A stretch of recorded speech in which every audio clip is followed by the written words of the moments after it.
Hey everybody! I guess there's some stragglers still chiming in. But hey, we have the illustrious Wes Stephenson on the bass, and the also illustrious Mark Lettieri on the guitar. He's my twin. It's just his hair grows on the top and mine grows on the bottom. There you go. Chin, you mean, right?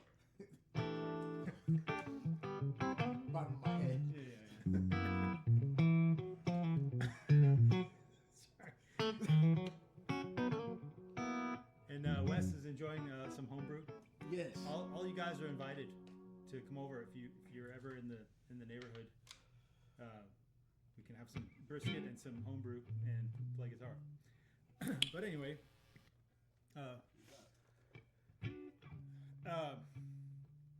welcome. You want to just play something? Yeah. Play blues.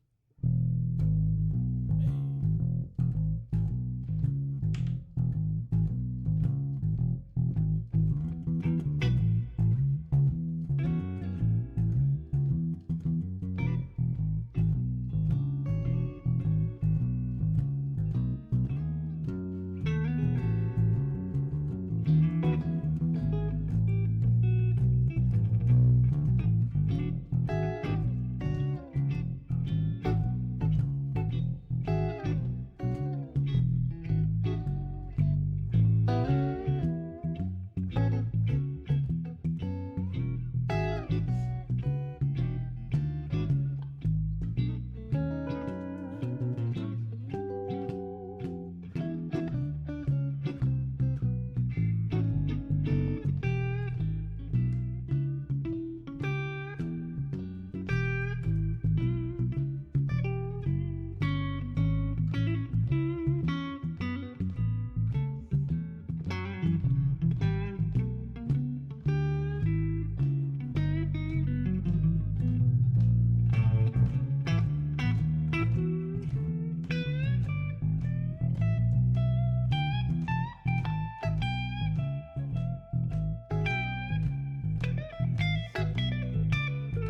Yeah, right.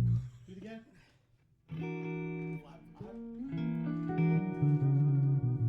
Here's A 9 flat 5, kids. one of my favorite leading dominant chord. Oh, damn. I learned that from Joe Diorio. It goes like it's root, fifth, it's flat 7, sharp 4, and then a natural 5, and then third on top. Oh, wait. Is there a B in there, too? Yeah. Yeah, so it's sharp 4 now.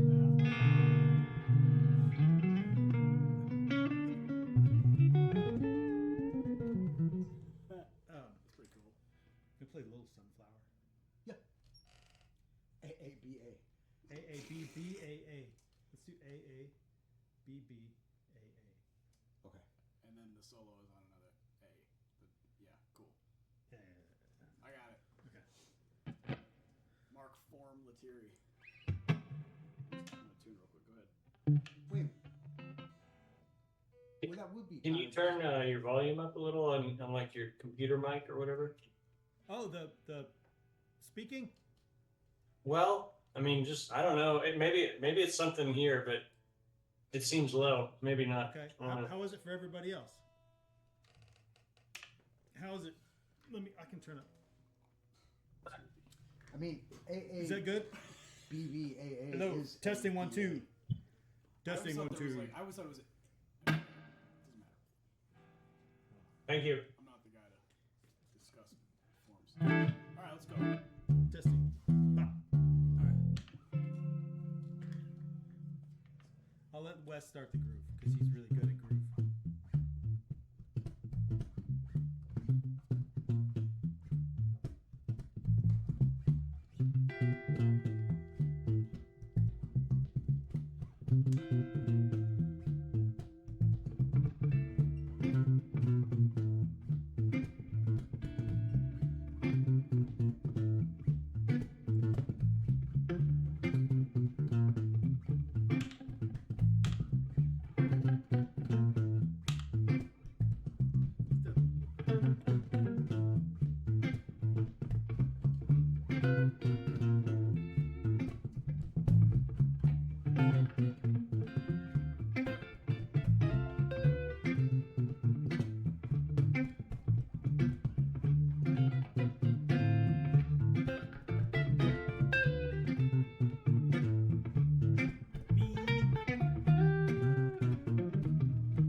Where's that from?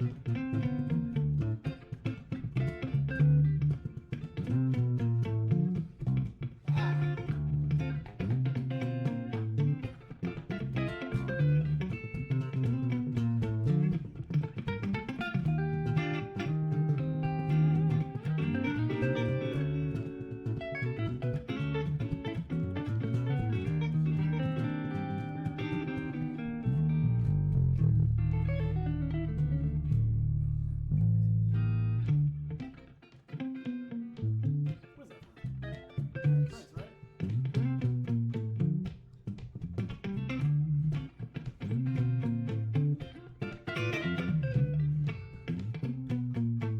guess I'm playing this.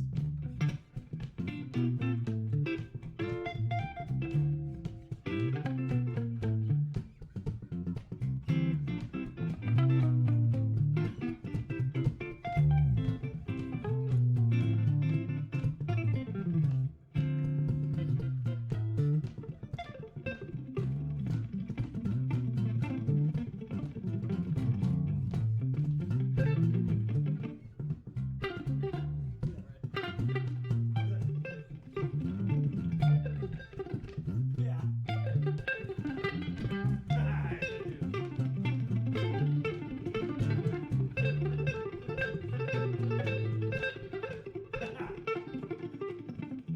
That's a good one to do in the middle of the. Wes knows that lick. That's at the end of the Lettieri show. Oh, when everyone's still sitting down. that's cool. Hey, everybody. Hey, how about these guys? Wes, Mark, you know them, love them. Okay. They haven't So- met Wes yet, have they? Well, I Hi, mean, I'm Wes. I figure I feel like everybody knows. Well, Mark's been our guest before, and if you've seen Mark play, chances are you've seen Wes play. Wes is a constant fixture in Mark's band, and also his own band, the Funky Knuckles, which is an amazing band. If you haven't checked We don't suck. them are out. And I first met Wes back in the late '90s. I had a gig at Torelli's. Late 90s. And he walked in, and it's like, oh, that's Wes Stephenson, really good bass player. I'm like, oh, cool.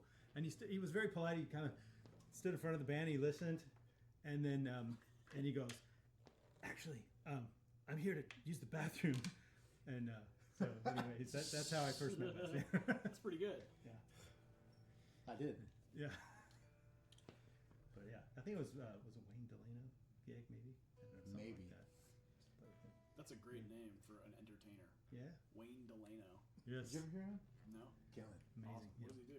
Saxophone. Oh, okay. It's a good like. Wayne? Did Wayne pass? He did, yeah. He did.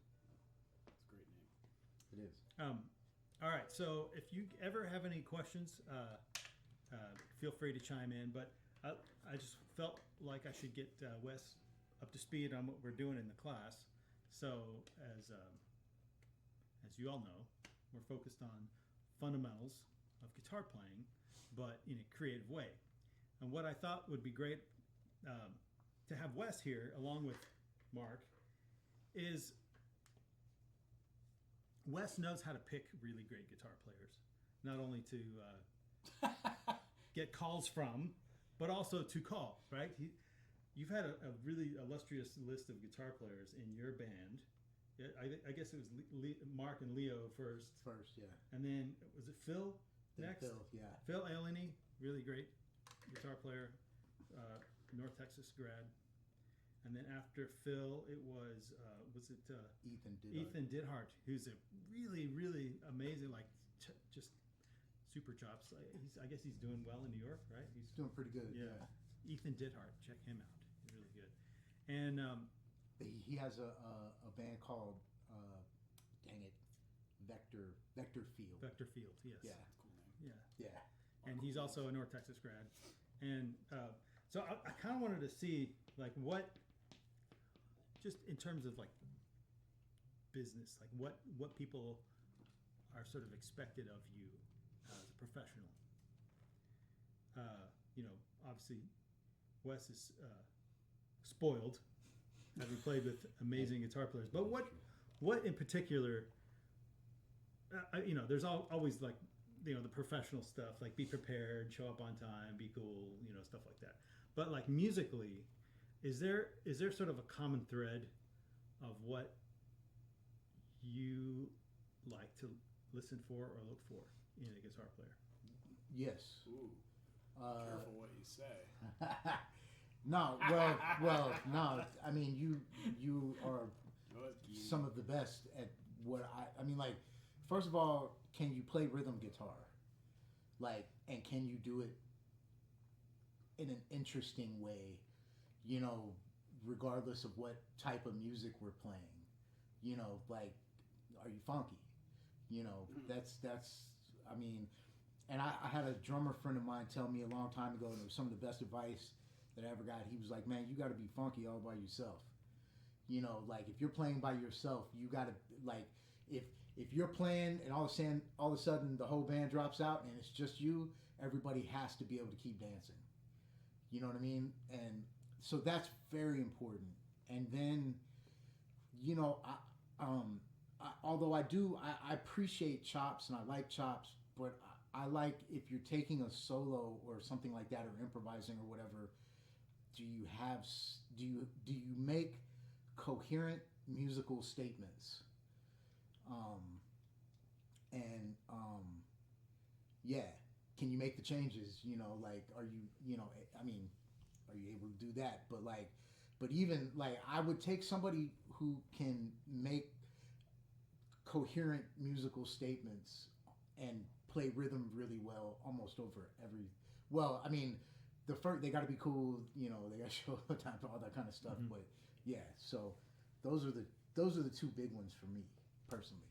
Cool. And what would you say? Like, is he giving the right answer? I think so. Okay. And what do you listen for in bass players? In bass players? A lot of the same things that Wes said about guitar players, but I think for bass, at least with most of the kind of music that I write, or even play in bands where maybe I don't write all the songs, it's a mixture of a lot of feels, and so I look for bass players that can really be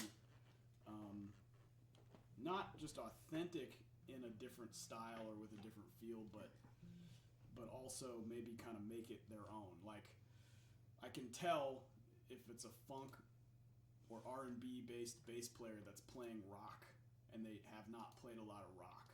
Just like I can tell when a rock bass player is trying to play groove music, which probably actually happens more often than funk bass players playing rock, because most of the rock that I do is pretty groove based anyway. But I think I like bass. I guess what I'm saying is I like bass players who are versatile, but they understand the nuances of the styles. It's not just like, yeah, I can play this song by Led Zeppelin. Yeah, I can play this song by Chic and Nile Rodgers, but it actually kind of feels like 70s rock. It feels like funk. It feels like industrial. It feels like this, that, and the other.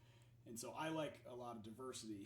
I like bass players who can bring a lot of diversity but have it still feel authentic. And then I like bass players to be creative. I mean, Wes is a master at harmony, so he's great at substituting changes, especially in my music.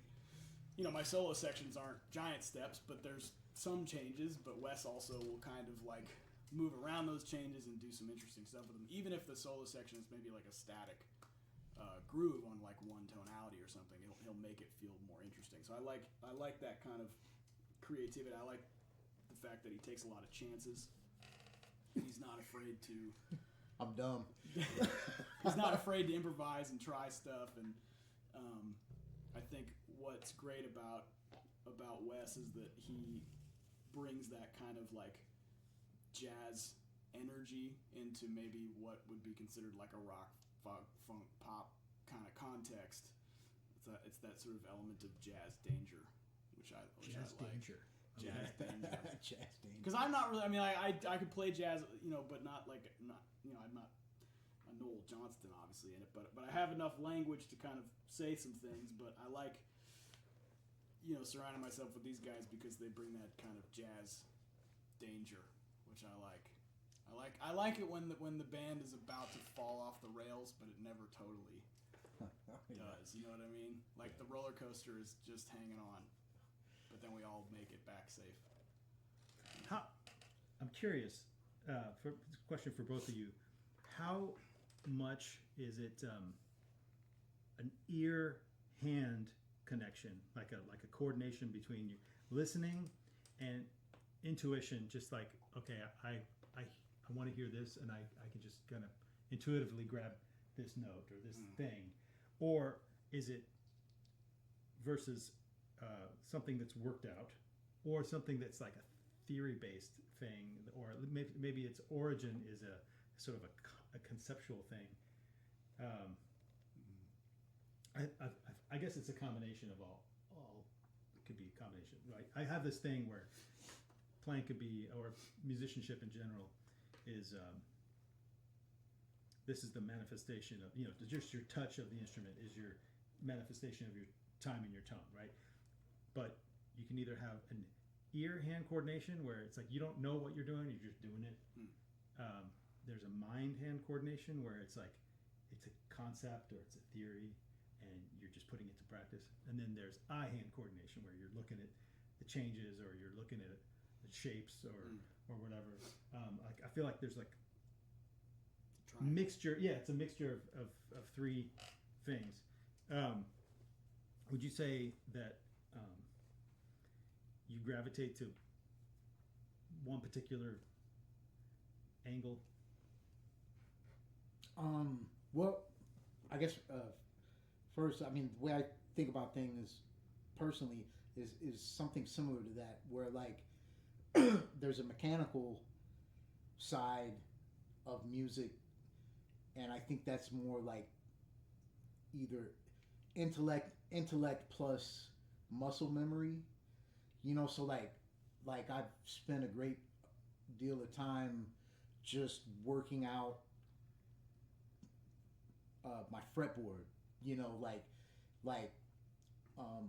like I'm not sometimes I'm not even thinking about the changes per se. Well, I've spent a lot of time working out the fretboard and working out the modal sequence, the ones that I know, anyways. I don't have your Hungarian, Phrygian, I don't have none of that stuff. But yeah, goulash plus 3. Anyways, but I've spent a lot of time, and the last thing that I want to do when I'm playing music is to think about those things. So I've spent a lot of time working that out, so that when I'm playing music, I'm not thinking, I'm listening, and I'm responding, and I'm, there's different situations. If you're improvising and you're, like in that, then I want to clear my mind of anything, and I just want to hear the music and react with what I'm hearing. And so I don't want to think about the fretboard, because like if you if you do a different quality of chord, like that's not, maybe like not diatonic or something. Yeah, right. Here he goes. Well, right. Well, but like say usually in the song that's a minor 2 chord, and then all of a sudden you play that Lydian 7 dominant 7 chord. Like I want to be able to hear that and then react, and I don't want to think, oh, that's a Lydian that's a Lydian 7 chord. Like I don't want to think about that. I already know what that is. I've heard it a million times. Like what I'm thinking is, what am I gonna do with that? Sure. And sometimes, like, the best option for me is to not do anything and just stay on the, right. Just, okay. And let you color that. Let it be a contrast to what you're doing. Yeah, and then sometimes, like I might want to interact with it, but like I try to let the spirit in the music at the time dictate it, as opposed to me, or like that kind of thing. Yeah. So would you say that the work you did before, like the work you did in the past of like working on those fundamentals, helped you just listen and react? Yeah. No. Okay. Yeah.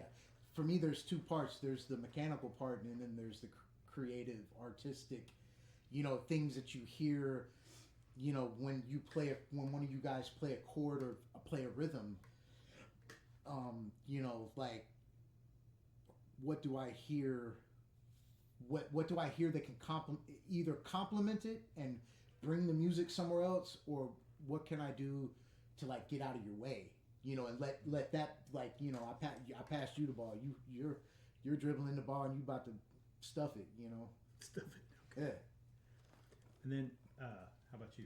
How about you, Sideburns? Sideburns? I think it's it's probably a lot of it is hand eye. I mean, I definitely have visualized a lot of shapes. I've visualized a lot of sort of maybe patterns or phrases or something like that, and how they fit in my mind's eye and kind of what I know. I know what they look. I know what they're gonna sound like because I know what they look like, right? In fact, one of the running jokes between me and the lighting director, Snarky Puppy, is like, don't turn the lights down too dark when I have to do an unaccompanied pretty electric guitar solo intro to a song. So like, I got pretty big ears, but if it's completely dark, there might be some problems. So anyway, it's that. I'm the same way. I had to put stickers on my classical for like the dark pit gigs. Yep. I'm like, where am I? Fiore V2. I'm gonna see if they want to put Lumen Lays on this thing. Oh, nice. My Ibanez had it on there, and it makes a big difference. Like glow in the dark stuff. The dots have little glow circles around them. Oh yeah, it's they're amazing. Yeah. My AZ has them. Yeah, they're awesome. Yeah, but anyway, so it's definitely that, and then it's definitely what was the other point of the triangle? Okay, so eye hand, ear hand, mind hand. Right. I think mind hand is probably the one I rely on the least. Maybe just because a lot of the stuff that I've learned, I've internalized so much that like you just. It's one of those things where somebody asks you how you do something, you're just like, I don't know, just do it. Well, I feel like you're. But if you have mind hand coordination when you're writing. Yeah, I think so.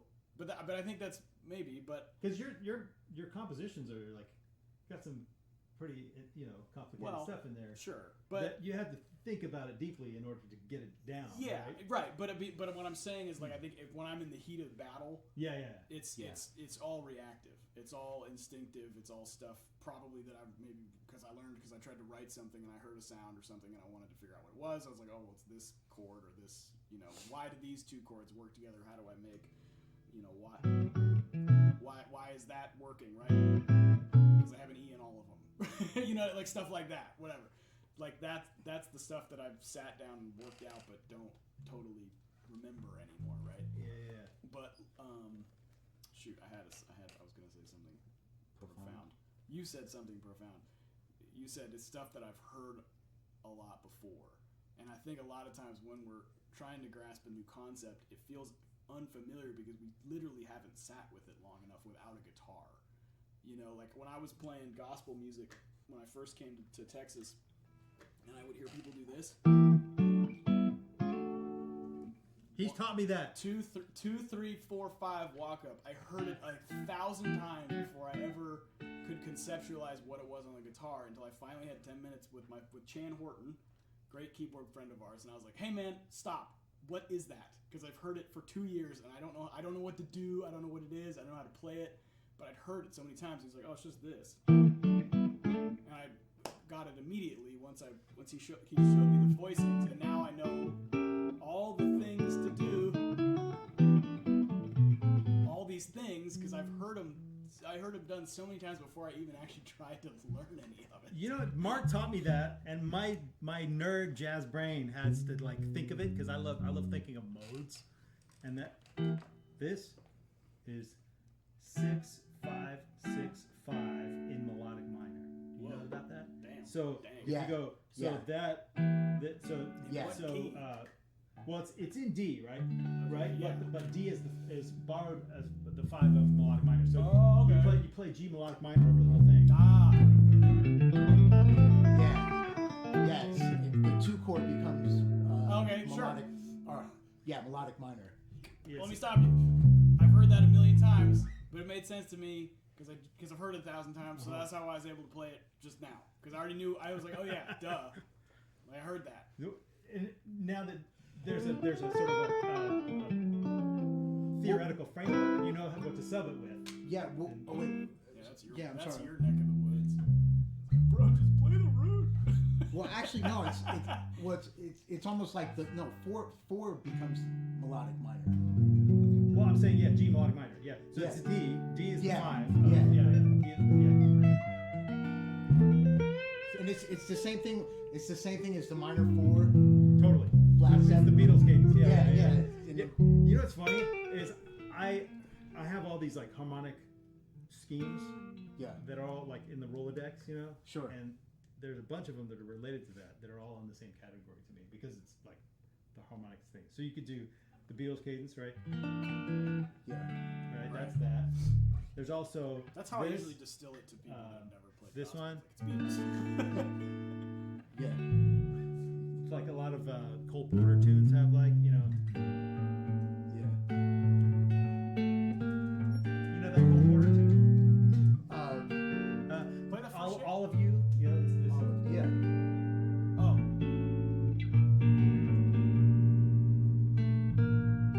But it stays over A. Yeah, cool.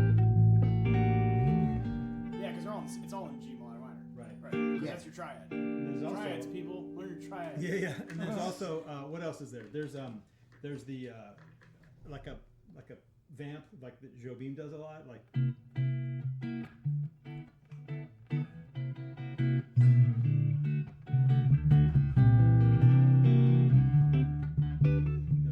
I'm going You know who 4, else 5, does 4, that? 5. Is a oh shoot.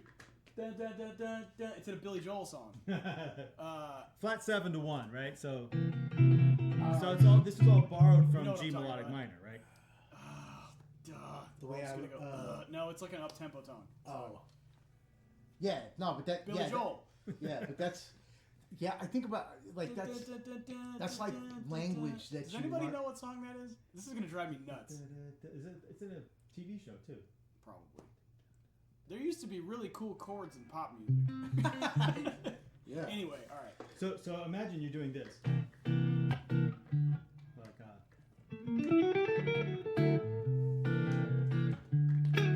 you play that. You can go. You know, play that gospel lick on That's hip. I like that. and then here's another one. I got this one from Chuck Bethany. Oh, yeah. So imagine you're going to G minor, right? Okay. So you go 6 half diminished and 7 half diminished. Oh, Same G melodic minor. Okay. Yeah. So you go.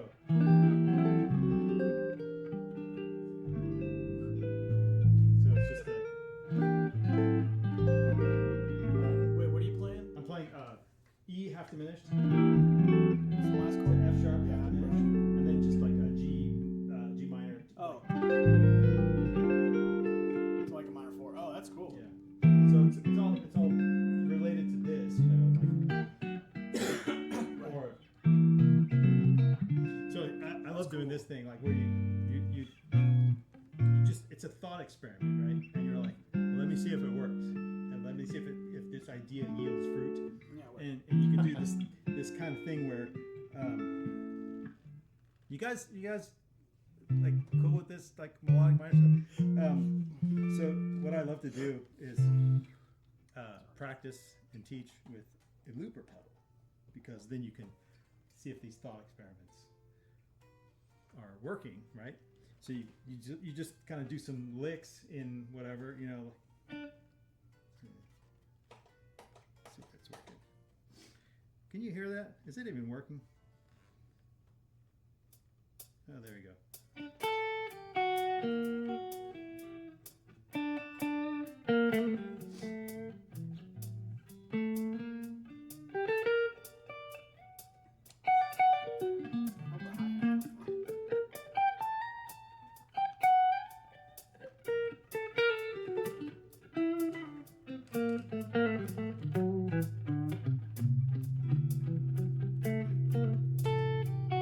So that's just noodles in G Molly-Mine, right? So see if that Beatles cadence works. Yeah. Can you turn that your backing thing up a little bit? Oh. What is there some rhythm in there somewhere? Just a Yeah, tick, hi-hat tick, there. tick. Oh, gonna take it, turn it down. No, I need Oh, you need to it. take a little bit. You like it up? Yeah.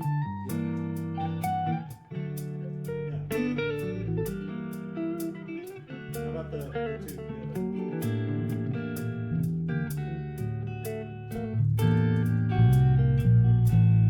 How about the three? Oh, another gospel-y type lick that Mark taught me actually is this. I use that all the Oh, time. I got a Mike Leake. Yeah, That's another good one. But Bach uses it all the time too. Well, yeah. yeah. Isn't it like it's a drop two? It's almost like a drop two voicing of the. It's a first inversion of the one. Yeah. With the delayed resolution. Yeah. Yeah. You can think of it as a 3-2. Like 3 also. Yeah. Nice. Or what's that? I'll see. Yeah, Shape My Heart. So you can practice it in a scale. Like do it all in melodic minor. See if it works. You know. Oh yeah.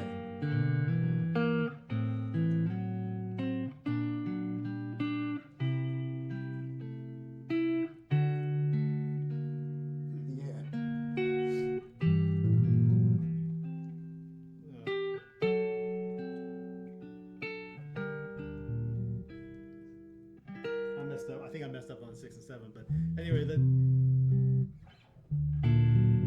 3. Yeah.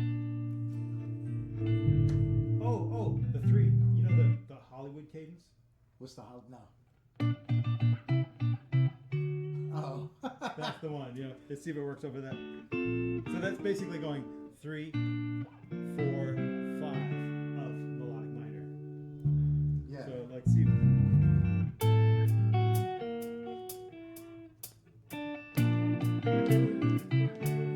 Right? Gross. Yeah. I don't want to see that movie. Gross. I don't want to see that movie. It's the first annual Montgomery Burns Award for Outstanding Achievement in the Field of Excellence cadence. And then the 4 to 5, Yeah. the Joe Beam thing, you know.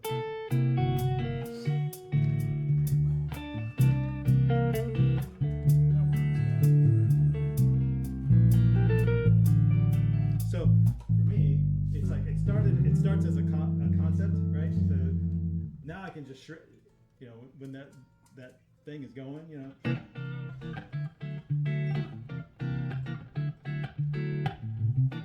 Yeah. Then I can just go. I'll play all my shreddy melodic minor stuff.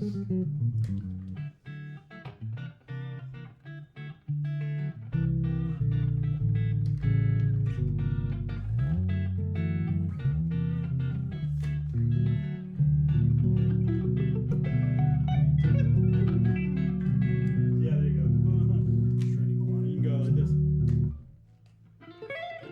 No. don't. Well, you can.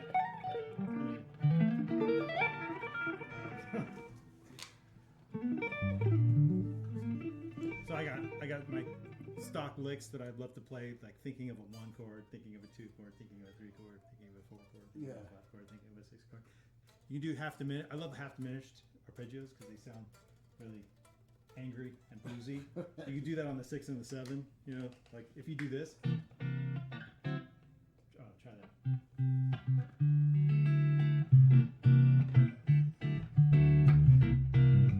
So I'll play half diminished. Yeah, shred on the 6 and the 7. Half diminished.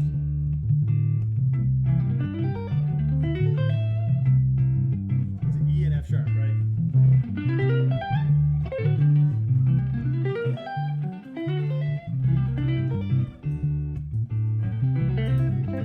Wait, some of that?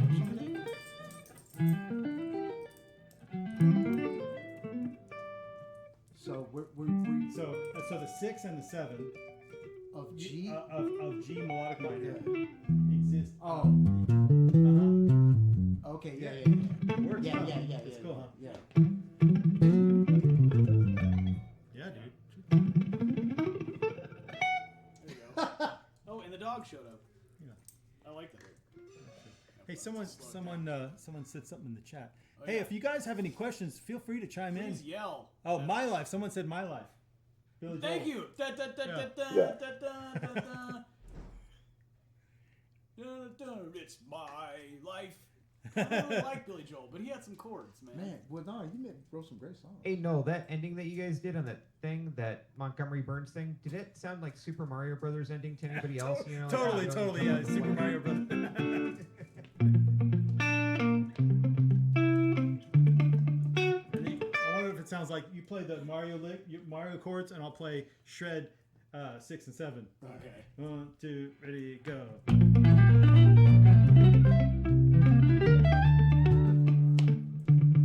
Yeah. Hey. And then on the 5, I love this lick.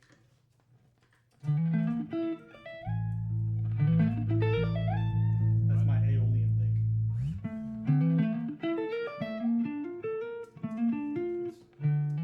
Oh.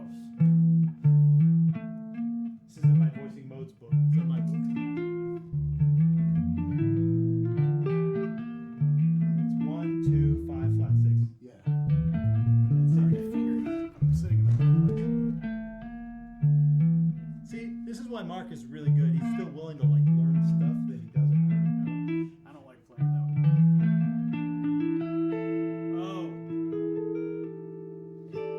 This is my most shreddy patterns. It goes like this. Here, I'll show you.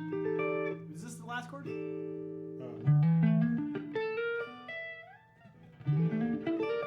So the 2. I know you know this one. I know you know this chord, Mark. This one. Yeah. A Oh, so, Phrygian. okay. That works. And then the. That's another version of it.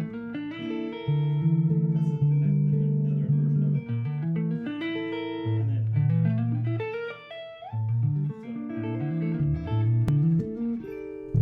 Cool.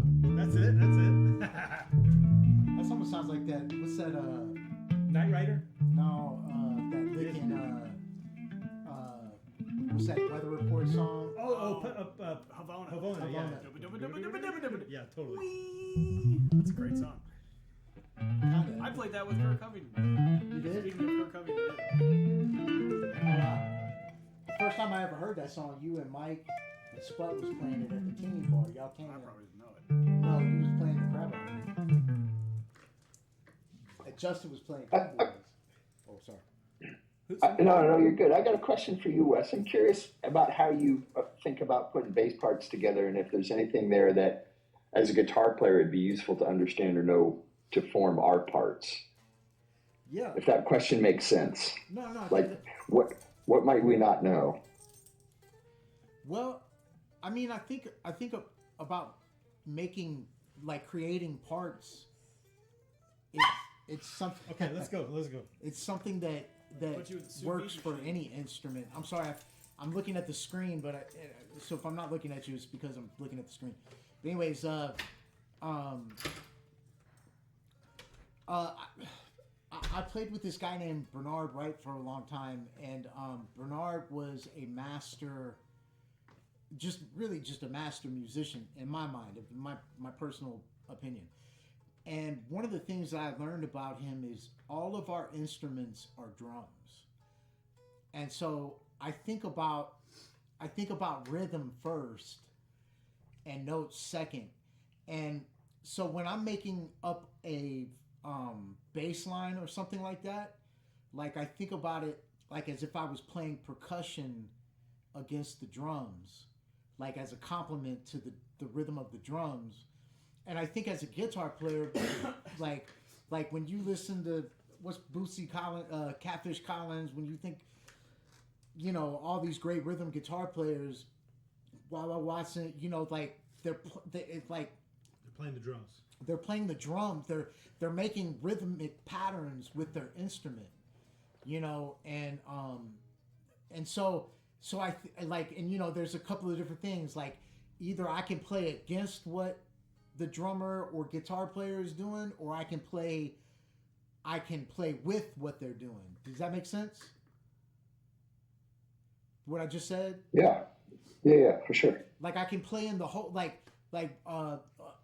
another mentor of mine, this guy named Goody. He played with like the Gap Band and like Yarborough and People and all these types of, and he was an artist on his own.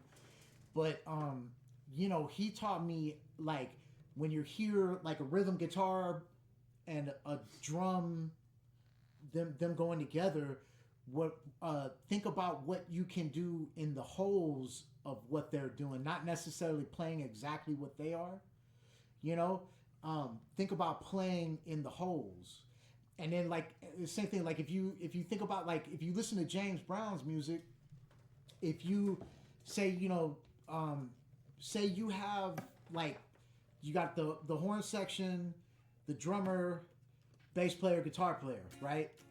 And maybe a keyboard player. So if you had those 5 people, right? You can do it on one hand. Sorry, but if you had them 5 people, if you had 5 people and they all just clapped the rhythm part of each of those sections, you hear how those rhythms are like woven together, and it's pretty incredible. It's matter of fact, it's like real funky. Like, it's really cool just to hear those rhythms clap together. Do you know the payback? Yeah, That's a good idea. Oh, A, right? Or you an E? yeah.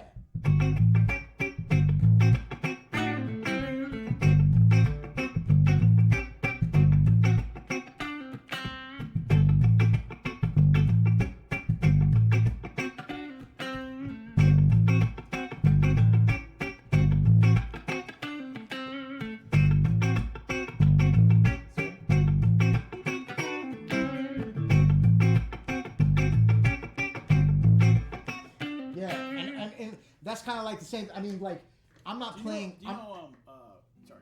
Well, I was just gonna say, I'm not playing nothing that the guitar is playing. Like, he's playing something completely different than me, and then, you know, the drum. What's the drums? Just like, or no. Yeah. It's kind of like doing the drums and the bass are kind of the kick drum. It's locking with the kick drum. But if you listen to a bunch of James Brown music, like, a lot of times the bass is not syncing up with the kick drum. Do you know what Soul Power? Just key? make up a bass line. Doesn't matter. Yeah, what key? D. Okay. So here, play this part, Noel. So it's like.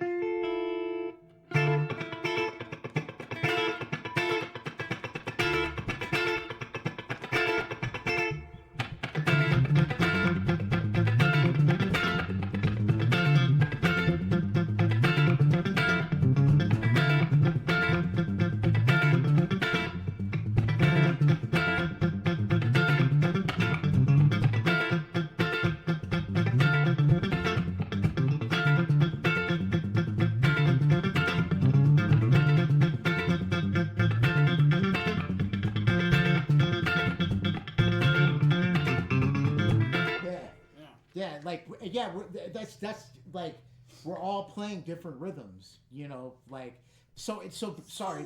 So that was a long way to say, I think about it like as if I'm playing a drum, and I would suggest as a guitar player, you know, sometimes, you know, it's cool to think about like not doubling what rhythms that other people are playing, but like play things that are complemented, you know, but a different rhythm. Does that make sense?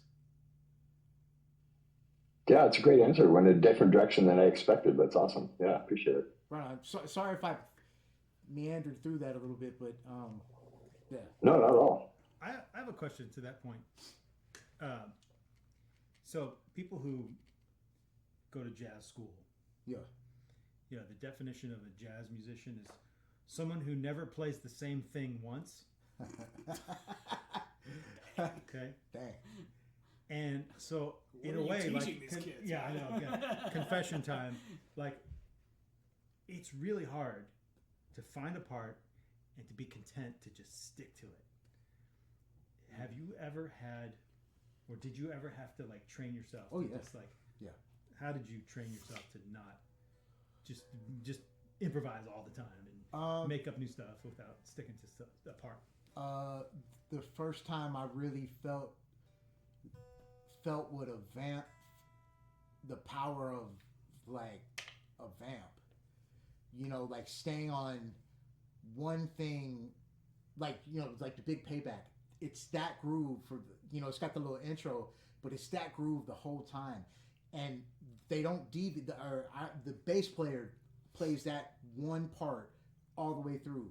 And when you're playing with a band that makes it feel like that, when you're playing with other people that are committed to that, like, you know, every bit as hard as you, like, there is no better feeling.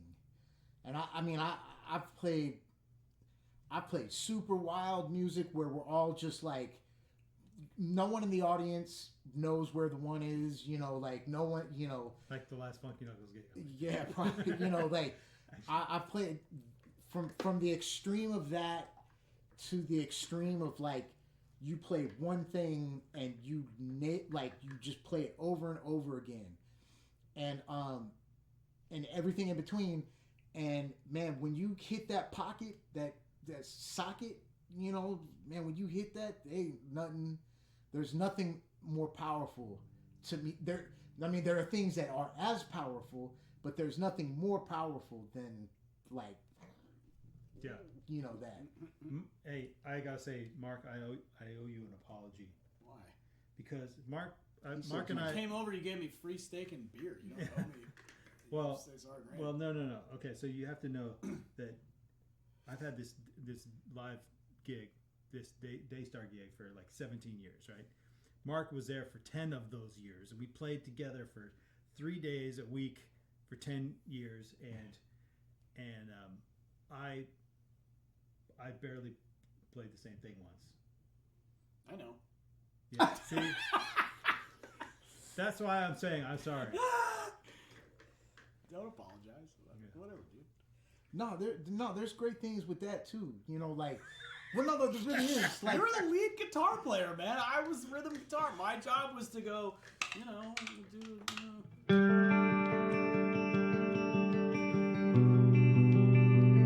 and Noel go. No, I was like, Yeah, he did.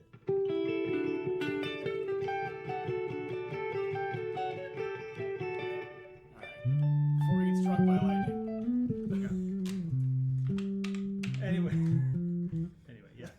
So like, yeah, it's a like when you can do a lot of stuff, it's like with great power comes great responsibility. Yeah, you know, sure. like to just like, hey, here's a good part. I'm gonna stick to it, and it is a really powerful thing. You know, that's kind of like back to like what he was talking about like knowing the minutia, I guess is the word, of like certain styles of music, you know, and like and then like knowing that, and then knowing how powerful it can be when you, like, I never played a country gig almost most of my life, and then I don't know, it was a little bit before COVID. For like 2 years I played country gigs for a while, and I learned so much about like I was always used to almost like, you know, like playing like lots of ghost notes,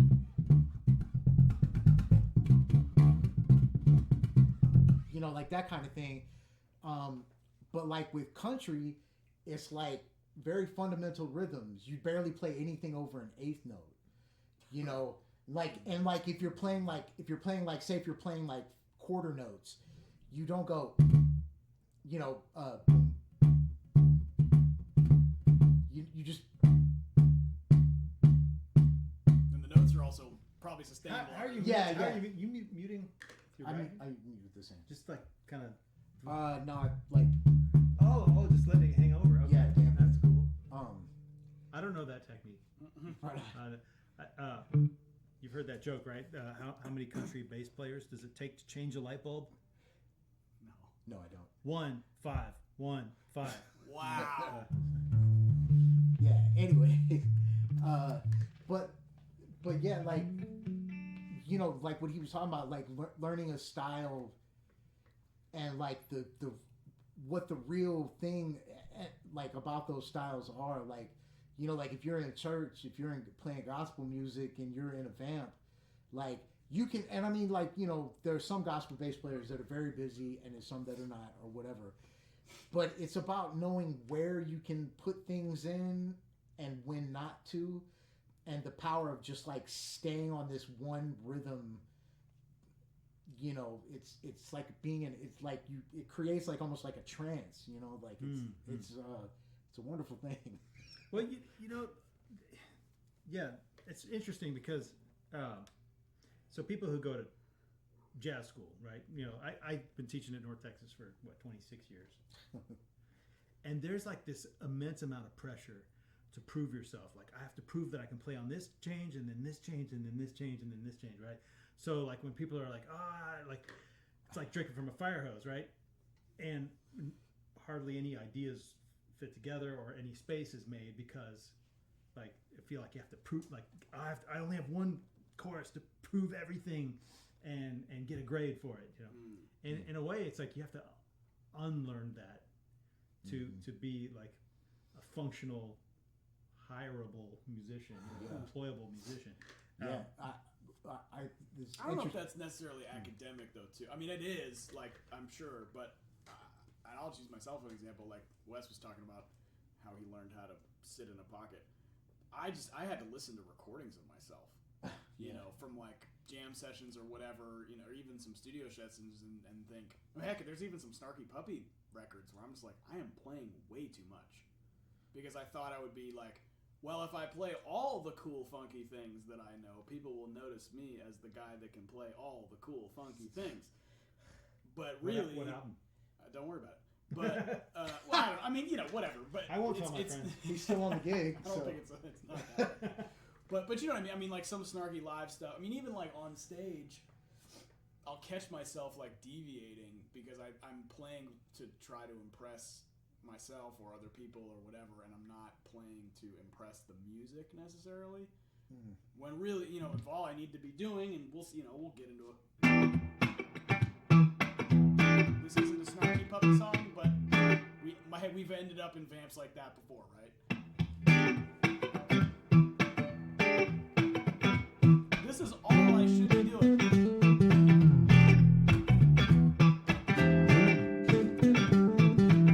But if I start going,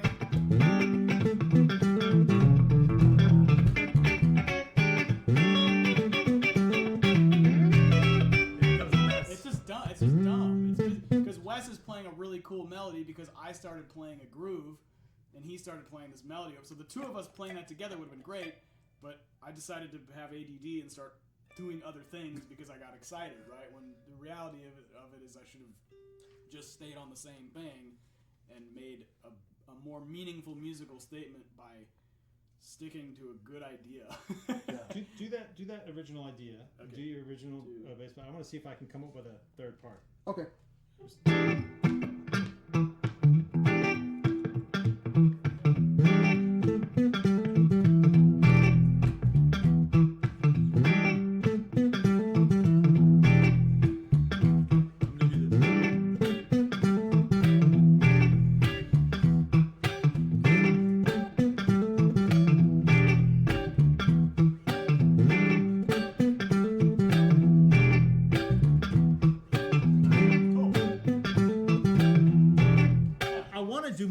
Stuff, but I have to look. Nope, I'm gonna stick to it.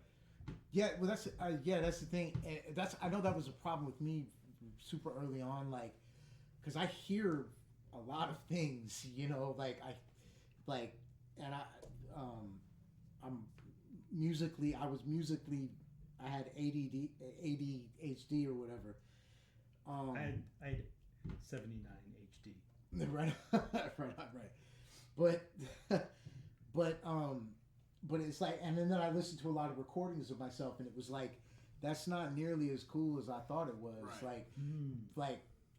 Like nailing the part and the feel and like leaning into that, that's what makes it feel so good. Like when you listen to like all the Funketeers, like when you listen to that stuff, man, they're playing a part over and over and over again.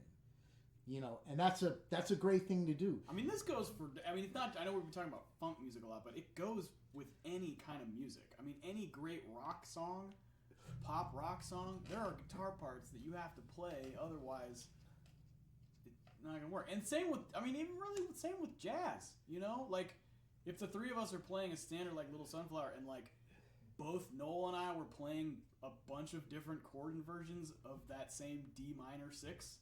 It would sound like noodle salad. You know what I mean? So like, and that's jazz. It's supposed to be exciting and busy and weird and crazy, but even still, there's discipline in every, you know, musical form, I would say.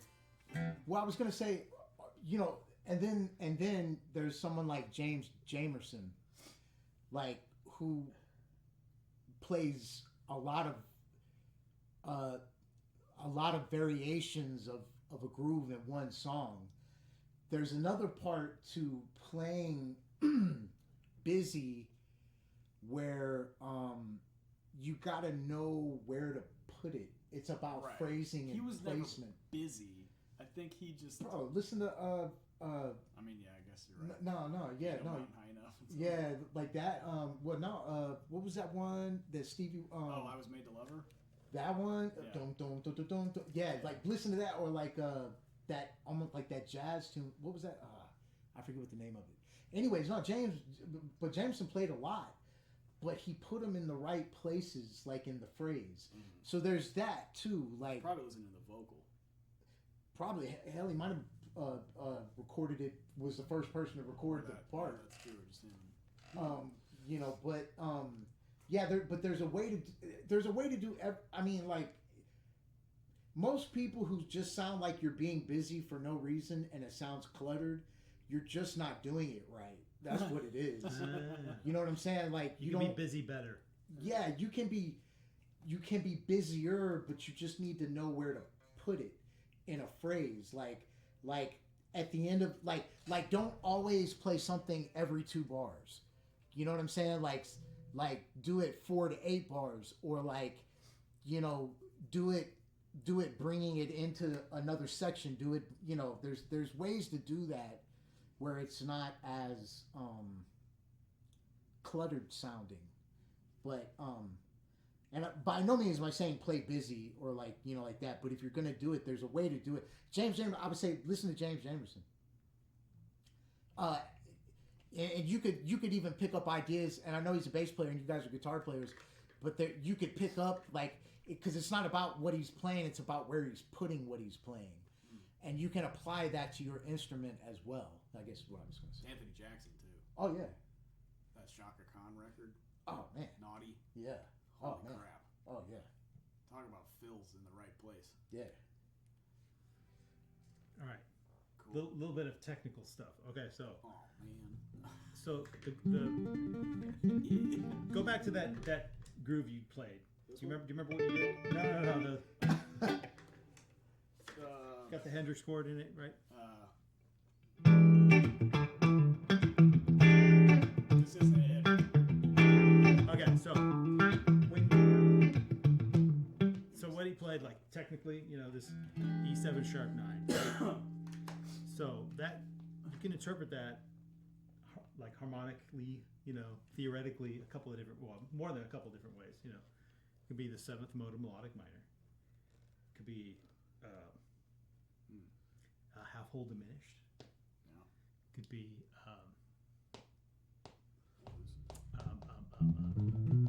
okay, yeah, blues. Okay, so the way Wes interpreted, he did. Show me your part.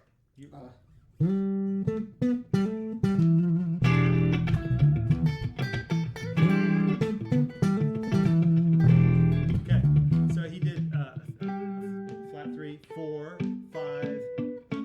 4, 3, flat 3. Okay, so that immediately turns it into a blues tonality, right? I mean, it's like it can't really be anything else. Sure. So I first like when I did a harmonic minor chord. I mean, sorry, melodic minor chord, and I was like, no, that didn't work, you know. And you might have, you know, if you rewind it like 10 minutes, you'll hear it. But I'm like, wait, I can't do that. That's stupid, you know. So then this was the part, you know. So in a way, like, it's good to have some options with studying harmony, so you don't like come up with a part that's like wrong. Yeah. But also like then you have to, you know, once. So I start from a place of harmony, you know, like I've got like all the harmonic options or whatever. But yeah, so I have to dial it back. It's like, oh, let me play all my cool stuff in that tonality. Oh, my cool like, stuff. yeah, cool stuff. Cool. So yeah. Anyway, I hope that makes sense. All right. So you said one of you guys said something about. Oh yeah, we were talking about that coming up with a part and sticking to it. When we had Scott Henderson as our guest just a couple weeks ago, he was talking about more in the context of soloing, but I think a similar idea where you have to like to build a solo, you have to play in such a manner as people listen with you, like people are listening to you. And if you're always playing different stuff all the time, the drummer will just shut off. Like, okay, you're thinking of me as a drum machine, not as someone to interact with. So he would say, you know, like, play something where you can repeat, you can be willing to repeat an idea. If you can be willing to repeat an idea, then the drummer can like know what you're gonna do. Not like too repetitive because it's boring, but like something where it's like a phrase. Like there's a statement and then an answer to that phrase, and because really it's up to the drummer to really build the emotion in the room more than anyone else, right? Yeah. And he said something that's really interesting. He says, you have to like what you play in order to be willing to repeat it. And to like what you play, you have to like your tone. I love that idea. Yeah. Definitely helps. Yeah. Oh man, if my tone ain't right on stage, it messes everything up. Because again, I'm thinking about my tone. Like, what is wrong? What am I? And I'm not thinking about the music.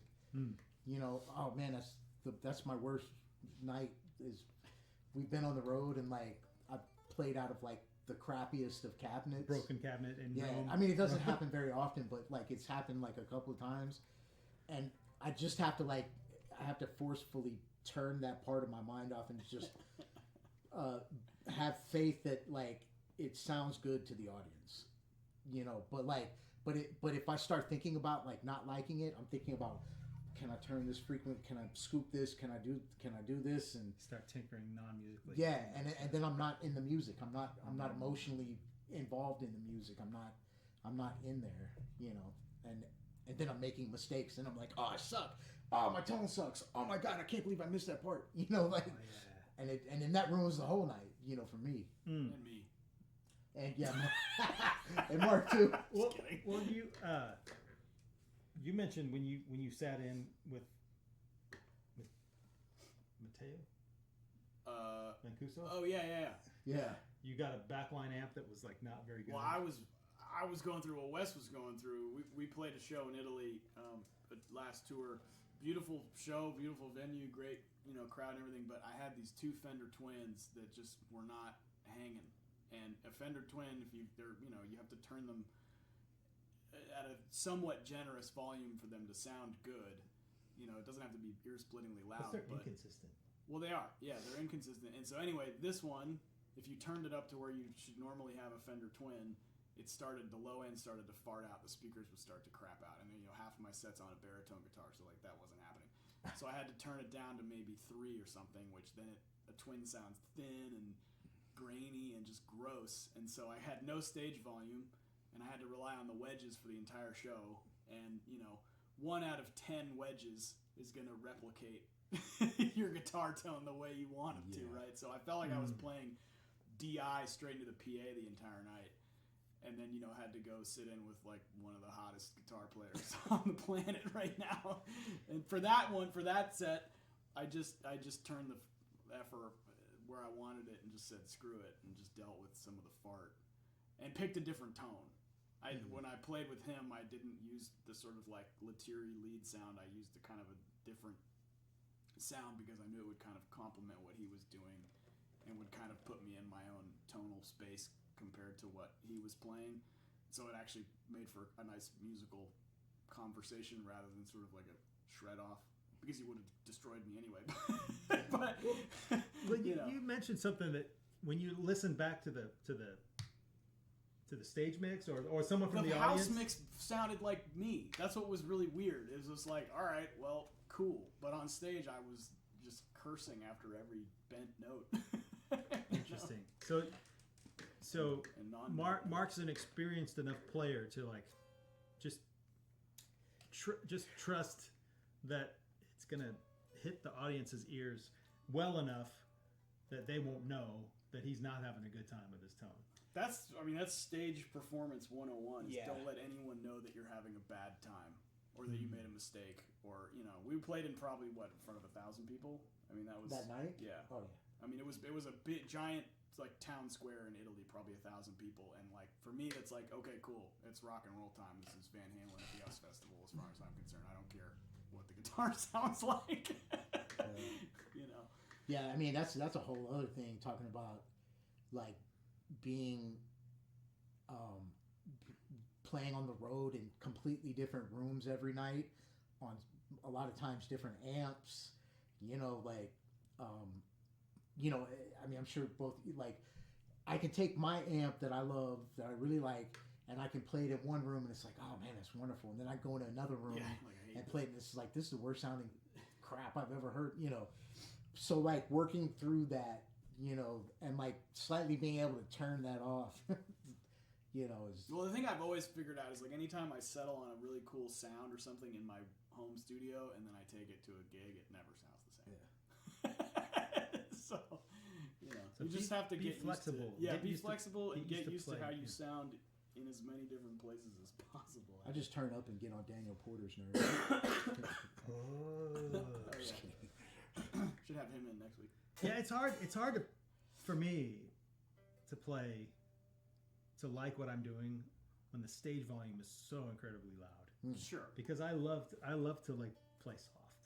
I love to play with finesse. I feel like that's like, I mean, yeah, it's, I can play up here at 10 all the time, but it's like there's a lot of other numbers below that. Oh, yeah. Yeah, dynamics are... dynamics is everything. But that's... the joke, experience. like, what do you mean play with dynamics? I'm playing as loud as I can. The amp goes to 12. Use all the numbers. Anyway, yeah. Any questions from y'all? I had a quick question about you were talking about like call and response. That's the way I learned it from a book a long time ago. But what are your thoughts on call and response? Like, especially like if you're soloing and doing rhythm playing, like especially like with you, Mark, you're fantastic, man. Your leads and rhythm are unbelievable. When you're playing rhythm, are you thinking call and response at all to be like complementary to the bass? Or because I see you do move around sometimes when you're wanting to have some fun with it, and you got awesome, cool things that you played. Well, thanks, man. But yeah, I mean, I do. I like to play rhythm in that sort of reactive kind of way, but at the same time, it has to be conversational. I think is what we're talking about. Like, I shouldn't be doing all the talking. Like if Wes plays something, I might play off of it, or vice versa. But we both always return to kind of where we're supposed to be. And it's kind of what he was saying about James Jamerson about putting the fills in just the right places where it's like busy but with purpose, right? It's very easy to fall into a situation where it's just busy, and that's usually because we're not listening. If I'm not listening to what Wes is playing, or what JT, my drummer, is playing, or Daniel, my keyboard player, or any Corey, or any of the people that I play with on a regular basis, that's where the problems happen. And so you're not even really, I guess the call and response thing, to kind of better answer your question. I mean, like, there are times when that's sort of what needs to happen in the groove, right? And then there's times when everyone just needs to sort of be quiet. And by being quiet, I mean playing the same thing and making sure the groove. I think really what the key is that if you have a foundation of a groove, of a vamp, whatever it is, could be as many chords as you want. But once that foundation is secured, then you can kind of move around it, with that different people are playing different things off of each other. And that's how kind of like improvising happens, So like, but there has to be a nugget there to improvise off of. Otherwise it's completely free and there's no thread anywhere, right? I have a thought. Yeah. So when it comes to like playing off of or learning or figuring out what someone else on the bandstand is doing, that's real-time transcription. Right. That's like if you're really good at transcribing fast, you can be confident that you can do that kind of thing on the bandstand. Well, that's the whole thing, and that's everyone in this room is a very schooled musician, but everyone in this room has also done a lot of learning by ear, just like trying to figure out, like you were saying. I've never transcribed any solos. I've transcribed a few, but you've learned songs by ears. Yeah, of course. Right, but that's what I mean. Like, okay, but ideas. You've played other people's ideas. Well, yeah, of course. I mean, I think so. I guess yeah. it's Of course. I guess what I mean by transcription is like just figuring, like audiating your idea, right? Figuring out on your instrument what you want to hear. Right. Okay. Yeah. Let me ask you a question. Like, Okay. So when you say transcribe, what do you mean? Yeah. So I really just mean being able to play something that you hear someone else do or something that you hear in your head. Yeah. Okay. Yeah. Right. Agreed. I guess there's 100%. another definition of transcribing too. Is like to actually write out someone else's solo. Right? Yeah. That's a different. That's like. I'm sorry. When I hear that word, that's what I think. I'm sorry. Forgive It's me. very schooly. Yeah. Something like that. Yeah. Well, like, yeah. So when you're doing, this, right? right. And you figured that out real quick, and Well- it's like you're like, oh wait, I already what is knew that? that. Yeah. Okay. Yeah. Okay, so that But- helps. You but just yeah. knowing a lot of music helps, but You know. because if you've checked out a lot of music, you know more of what's possible. Yes. But also, if you've done some, just the act of transcribing, it builds that muscle of being able to figure out quickly, the sort of the ear hand coordination thing,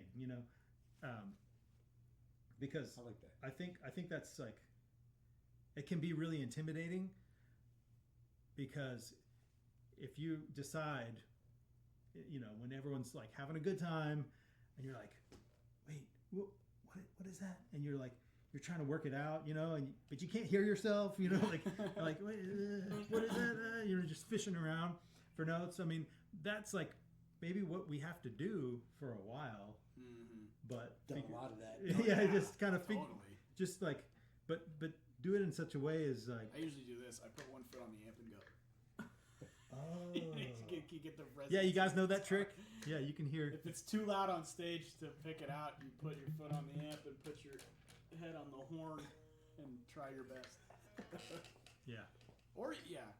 I mean, I've definitely been in situations where it's just like, I'm not gonna get this by the end of this groove, so I'll just find something else to play. Start doing Octaves. octaves. Yeah.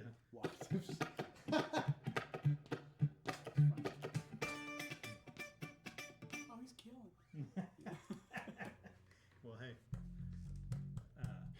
I have a question.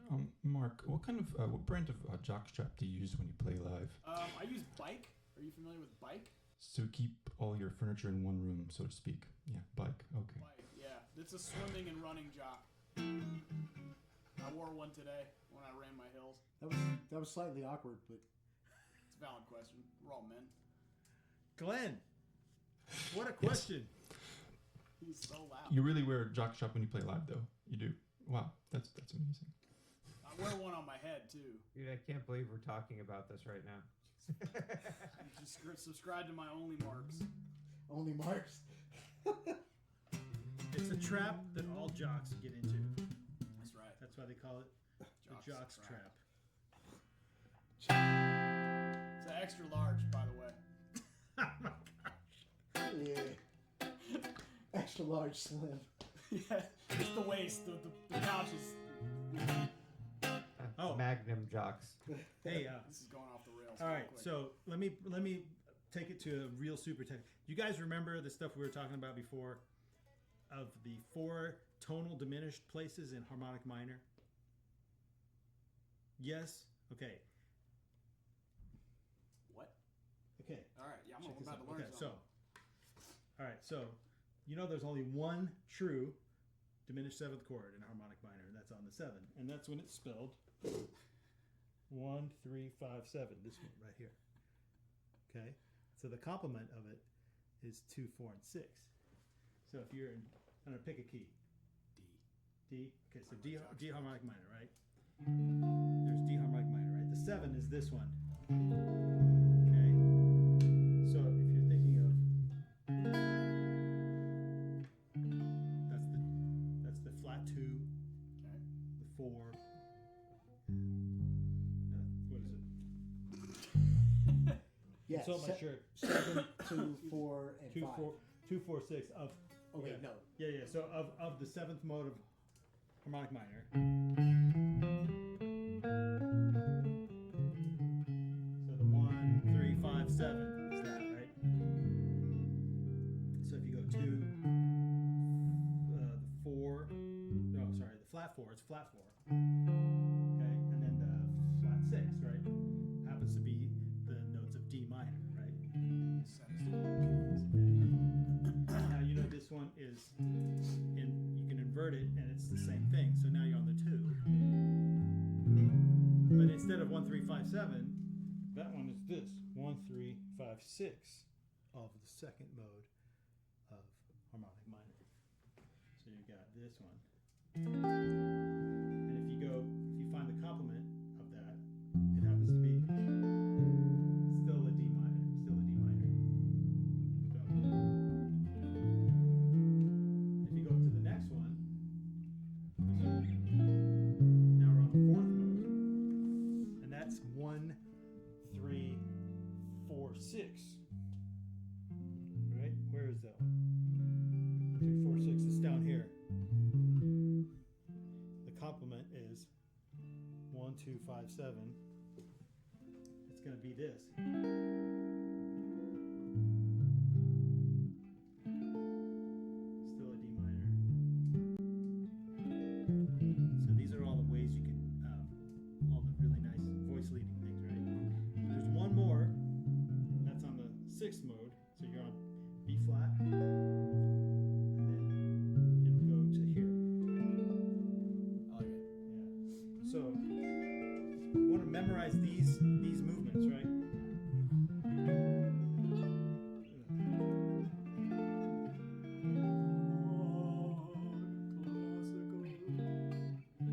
What's cool about that is you can arbitrarily All right, Ingve. go to another one. Okay, so here's the 7 to 1, but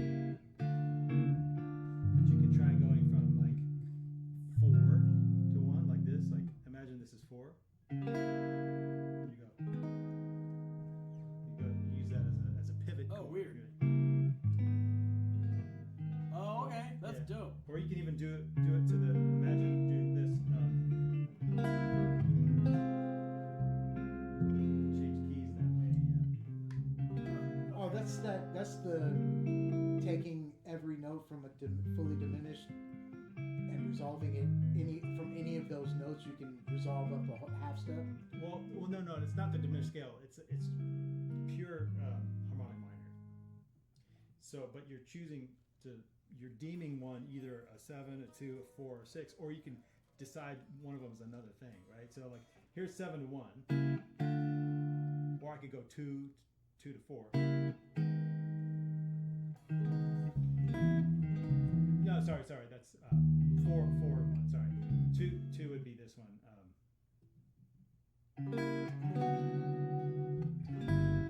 So it's like goes to B minor. Oh, okay. Yeah. Or I can decide to go to A flat minor. That's 4 to 1. Yeah. Right? Or I can decide to go to Oh.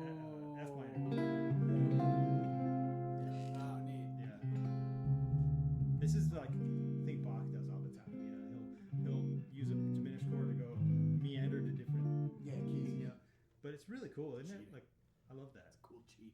It's cool cheat, yeah. Cheat code. So yeah, we talked about those like the four tonal That's diminished is. You know, I hope you guys are still learning that. So I'm gonna use that a lot. yeah, Probably. yes. So yeah, so again, this or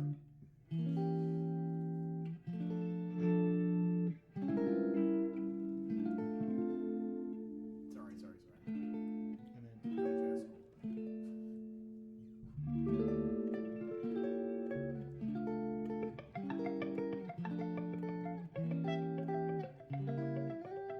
then isn't that cool? Yeah, I love that. yeah, it's crazy. This is what I talk about at parties. It's what it is. It literally is. Noel and I went to NAMM 3 years ago, and we got invited to hang out with the DiMarzio guys, and they're all insane. And so we had this great party with a bunch of metalheads at a hotel, and Noel found the one metalhead who was also a jazz head, and they talked about this the entire time. They talked about music theory. It was actually the fourth mode of Neapolitan minor. It was with David Davidson, right? Yeah. Well, he came up to me. He's like, "Hey, man, you ever missed the fourth mode of Neapolitan minor?" I was like, "Wait, what?" And I was like, I'm getting a drink. That was fun. Yeah, that was awesome. All right. Yeah. Any questions? I mean, thank you guys for coming. Of course, man. My Yeah. absolute Blast. Any questions? Should we play some more? We can play. Let's come up with a part. Let's have Wes start something, and then Mark will come up with a part, Okay. and then I'll come up with a part, and then I'll bring the dog back in here, and she can sing. Scream.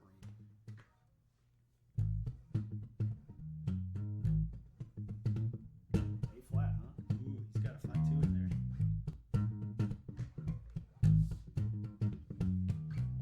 I'll let you make a harmony, Okay.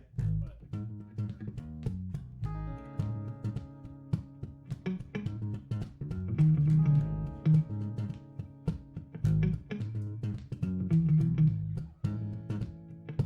All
Ooh. That's an idea.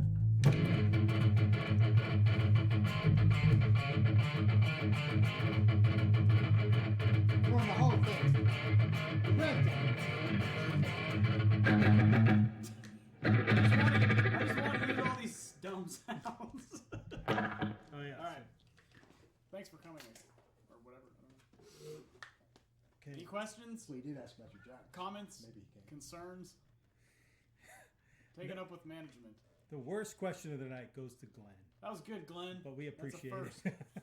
Thank you. All right. You didn't want to know about my job? And for that, I'm stopping. Go for it, Wes. Go for it. You can share. That's okay. Loose fit old man boxer shorts. There you go. I like to. Oh my It don't mean gosh. don't mean a thing if you ain't got that swing. Oh my goodness! Oh my goodness!